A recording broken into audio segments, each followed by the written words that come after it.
let's consider a process where energy is transferred by heat, Q, and there is a change in temperature, delta T. So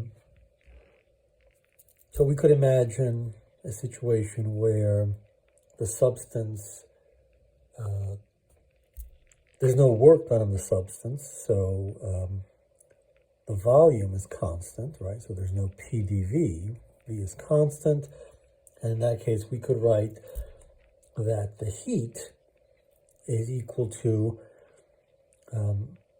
some coefficient that characterizes the ability of the substance to absorb energy in that way, so CV.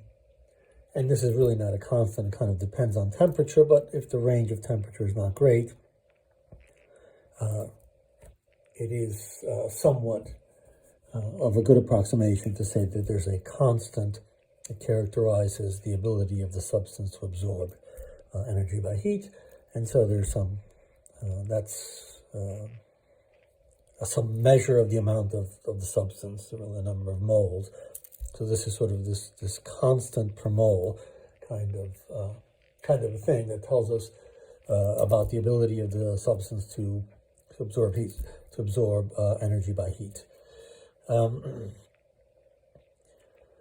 So that's in a case where there's no work. Now let's imagine a situation where there is work, and so then in that case, but let's imagine a situation where the pressure is constant, so P is constant. Then we could say that there's some ability to absorb heat that depends on this other constant, the ability to absorb heat, the specific, I guess, what is it called, molar, specific molar heat capacity or something like that, Cp, delta T. And so if we look at this from the perspective of the first law, then we have delta E is Q minus W, heat minus work. We can say Q is NCP delta T minus a work term minus a PdV term. So we want to get we want to show that we can get a relationship between these two quantities. And so we can use PV equals NKT and construct a PdV term, which looks like that.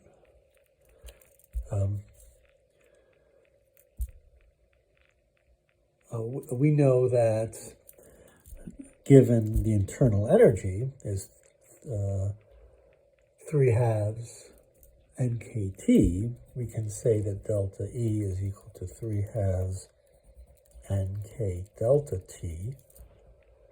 And so 3/2 NK delta T is equal to NCP delta T minus NK delta T, like this. And so we can say that 5/2, this is capital N, K over little n, is equal to Cp, and 3/2 NK delta T, if we have a process where there's no work, the V is constant, then the heat term can be written like this, and in that case we have NCV delta T, and so we have 3/2 NK over N is equal to this coefficient, and therefore we can conclude that Cp is greater than Cv, to the extent that we can consider these things constant, then that must be true.